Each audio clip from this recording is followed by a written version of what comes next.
হুসাইন ধর্মের আশ্রয়দাতা।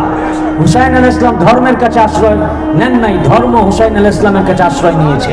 নামাজ হুসাইনের কাছে আশ্রয় নিয়েছে, রোজা হুসাইনের কাছে আশ্রয় নিয়েছে, হজ হুসাইনের কাছে আশ্রয় নিয়েছে, যাকাত হুসাইনের কাছে আশ্রয় নিয়েছে, কোরআন হুসাইনের কাছে আশ্রয় নিয়েছে। হুসাইন আশ্রয় দিয়েছেন তো কোরআন থেকে গেছে। ইয়াজিদ যখন বলল কি হাত দাও না হলে মাথা দাও, কি বলল?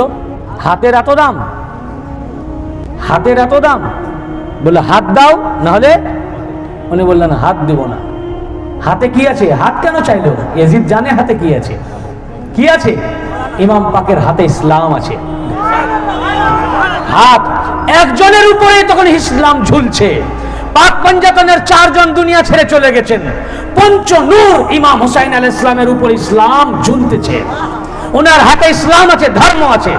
ইয়াজিদের একটাই কাজ, উনাকে শহীদ করার উদ্দেশ্য ছিল না, হাত নেওয়ার উদ্দেশ্য ছিল। কি নেওয়া?